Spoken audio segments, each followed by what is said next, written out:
Good evening, my name is Chris Green, and for my final project for MSDS692, I took a closer look at waves of extremism inside the United States, and in specific, the ideological trends that motivate the attacks. On March 1st, 1971, a left-wing extremist conducted a bombing at the U.S. Capitol. While no one was injured, the attack caused hundreds of thousands of dollars worth of damage. On February 26, 1993, a truck bomb detonated in the parking garage beneath the North Tower of the World Trade Center in New York City. While the device failed to bring down the towers as planned, 6 people were killed and over 1,000 wounded. The attack was conducted by an individual linked to a relatively new religious extremist group, Al-Qaeda. On August 12, 2017, a right-wing extremist drove his car into a crowd of people in Charlottesville, Virginia, killing 1 person and injuring 35 others. The targets of the attack were protesting the Unite the Right rally being held in Charlottesville that day. Between 1970 and 2019, the University of Maryland has documented over 200,000 incidents or events related to violent extremism around the world. Over 5,000 of these occurred inside the United States. These incidents have cost countless lives and caused millions of dollars in damage. In an attempt to visualize the problem, analysts and academics talk about waves of extremism to describe the ideological motivation behind these attacks and how those motivations shift over time. The general idea is that the predominant ideological motivation for violence has moved from far-left anti-government in the 1970s to religious Islamic extremism in the late 90s and 2000s to something else today. The most recent assessment is that the current wave of violent extremism inside the U.S. has become a largely far-right phenomenon.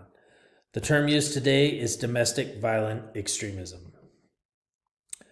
These assessments have driven policy and resource decisions for programs to counter extremist violence. Between 2002 and 2017, U.S. government spending on domestic counterterrorism increased by over 900%. Over $100 million will be allocated in 2022 alone for programs to prevent or respond to domestic violent extremism. Understanding which ideological motivations are driving current incidents is essential to targeting these resources effectively. The research question for this project is, what shifts, if any, have occurred in the ideology of extremists conducting attacks in the homeland? The strategy for this is using data from 1970 to 2019. I attempted to validate whether the current assessment of ideological waves is accurate, and also to surface any trends that could assist in future policymaking. The data source for this project are both from the National Consortium for the Study of Terrorism and Responses to Terrorism, or START, at the University of Maryland. The first source is the Global Terrorism Database, which provides data on worldwide extremist incidents from 1970 through 2019. The second source is the Profiles of Perpetrators of Terrorism in the U.S. database, which focuses on extremist groups and individuals who have conducted attacks inside the U.S. Combining these data sets resulted in over 200,000 entries. Once the attacks outside the U.S. were removed, the resulting data set had nearly 3,000 incidents with over 70 separate descriptors for each. These features range from descriptors like the date of attack through to the number of casualties. Before beginning any discussion of terrorism, it is important to talk about definitions.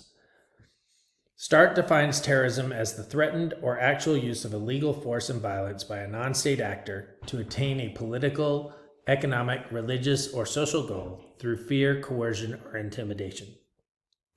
To be included in the dataset, START requires an incident meet 3 standards. It has to be intentional, has to entail some level of violence or threat thereof, and the perpetrators must be subnational actors, not state actors. Additionally, incidents have to meet 2 of the following 3 criteria. They have to be aimed at attaining a political, economic, religious, or social goal, and there must be evidence of an intention to coerce, intimidate, or convey some other message to a larger audience, or it must be outside the context of legitimate warfare activities. The methodology I used for this project mirrored the OSEMN framework. First, obtain. Both datasets were openly available from the University of Maryland website and came with extensive code books defining the categories and explaining the methodology for data inclusion. Next was scrub. Each dataset had to be cleaned individually before combining the two. The biggest effort was identifying and extracting incidents from outside the US. Once this was done and the two sets were combined, the remaining scrub involved researching the remaining 200 groups that did not have ideologies listed in the PPT database. This meant going through the internet, researching past attacks, and then assigning ideologies to those groups. Next was the explore phase. The data was sliced and analyzed through individual features to identify unique patterns and test the pre-existing ideological wave hypothesis. Next, we created a model.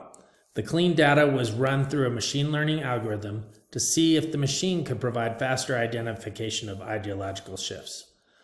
Finally, interpret. We communicate findings from both the explore and modeling phase by generating visualizations highlighting different aspects of the data and the results of the machine learning experiment. We begin by looking at what motivates attackers. START recognizes 5 dominant ideologies. While many groups or perpetrators have multiple levels of ideological motivation, the dominant ideology is their raison d'être, or their main reason for existing. That is, it should capture the group's most important goal. As you can see, the 5 dominant ideologies are extreme right-wing, extreme left-wing, religious, ethno-nationalist, separatist, and single issue. Left-wing and the first 3 ideologies, left-wing, right-wing, and religious, are the ones I will use to compare to the existing assessment of ideological waves. The ethno-nationalist trend nearly matches the left-wing trend, with a peak early in the time period and a taper thereafter. This makes sense, given that the focus of these groups often overlapped. Left-wing extremists supporting the nationalist revolutions the ethno-nationalists were fighting. The single-issue ideology has a fairly steady heartbeat. This category acts as a catch-all for the attacks that met the criteria for inclusion in the data, but did not meet the definitions of other ideological categories. While this project focused on the key dominant ideologies, there were a few sub-ideologies that merited further analysis as a means of providing context to the larger ideological motivations. The only one without a sub-ideology was the ethno-nationalist ideology, because there was no subordinate motivations for those attacks. For each of the other dominant ideologies, I decided to look closer at the top 2 sub-ideologies. For right-wing sub-ideologies, the top 2 were racial supremacist or anti-Semitic. Over half of all right-wing attacks were related to these 2 sub-ideologies. And these mirrored the broader trend for right-wing attacks, but notably, the increase at the end period is more pronounced for these 2 sub-ideologies. For left-wing sub-ideologies, it was definitely the Marxist-Leninist and Communist-Socialist motivations. They were the top 2. The trend for these 2 closely matches the trend for left-wing ideologies, with both declining at the end of the Cold War and the dissolution of the USSR. For religious sub-ideologies, while the numbers were smaller, religiously motivated attacks were dominated by Islamic sub-ideologies. Shia attacks matched up to the fallout from the Iranian Revolution in the 70s and early 80s. Sunni attacks spiked after 9/11 and have continued to grow steadily since then. Single-issue sub-ideologies were numerous, but the top 2 were anti-abortion and ecological animal rights attacks. These were numerous in the middle of the study period. Anti-abortion attacks began to grow after the 1973 Roe v. Wade decision, and eco-terrorist attacks began a steady growth in the mid-1990s. Both of these motivations, however, seemed to lose favor after 9/11. Next, we'd like to look a little bit at attack characterization. What makes up the attacks? First off, location, and location matters. 55% of all attacks occurred in 4 states and Puerto Rico, and in these areas, Large metropolitan areas contributed the most to attack numbers, with New York, Miami, Los Angeles, San Francisco, and San Juan as the leaders. Bombings, as far as attack type, were the most common, but definitely not for every ideology. They led by a large margin, but they were not the preferred attack type for extreme right-wing, religious, or single-issue attackers. When we look at targets, we can see that businesses were a top target, primarily by left-wing attackers and ethno-nationalists, who made up most of these attacks.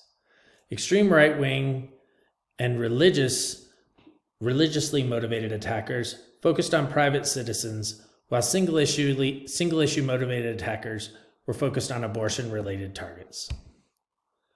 For weapons, explosives remained a primary weapon. Coupled with the number of attackers using incendiary devices, this made up nearly 80% of all attacks.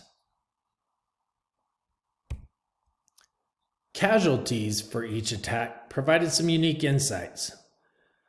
Despite larger attack numbers overall, left-wing, ethno-national, and single-issue attacks seem to cause less casualties, while right-wing and religiously motivated attacks are far more likely to cause casualties and then cause more when they do happen. This trend occurs even if we remove the large numbers from 9/11. So, what do the waves of extremism look like? Revisiting the original assessment. This is the original assessment that we began the discussion with, moving from extreme left-wing to extreme religious to extreme right-wing. If we take the pattern out of the data, we can see it's not as clear as analysts would have us believe, with much more mixed numbers and with much more overlap, in particular between religious and right-wing attacks after 2000. However, if we combine the two into a clear visual, we're able to see that the waves are not as clear as our anecdotal model led us to believe. While left-wing attacks do drop off as expected, religious and right-wing motivated attacks seem to overlap more than we thought. The other issue is that right-wing attacks are on the rise, as analysts said, but the slope began far earlier than our wave model showed, with an increase in right-wing attacks going as far back as 1990 or 1991. So how do we move forward from here? Because we can see the waves, but it's usually too late. The base data for the GTD is 3 years behind. This is due to their rigorous focus on data quality and data management. Identifying ideological motivation is very challenging. Human behavior is complex and not easily placed into neat boxes. An analyst can tell you what they think based on their experience. They'll get it right most of the time, but they really have hard data to back up their assessment of long-term trends.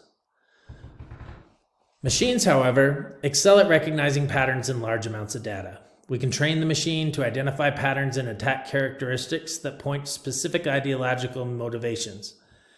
After training on the data, we ask the machine to look back and identify each of the 5 motivations. The results were mixed. It does reasonably well for 4 out of 5 ideologies. However, the high accuracy score for identifying religious motivation, while seemingly great, is worth further checking. Rarely do we see results that high. Hunting the next wave is tough. Machine learning may be the way to speed the process of identifying ideological trends in extremist attacks. As always, more data. It'll help refine the patterns and improve confidence in the machine's assessment. In particular, more data on perpetrators would likely add to our ability to identify motivation. In conclusion, it's about waves, machines, and ideological threats. Waves of extremism do exist, but they may be more rogue than predictable, and they may come on top of each other. Machine learning can tip and cue analysts, but more detail in attack descriptions are going to make it more reliable. And finally, right-wing extremism is becoming the greatest ideological threat. It is not as new of a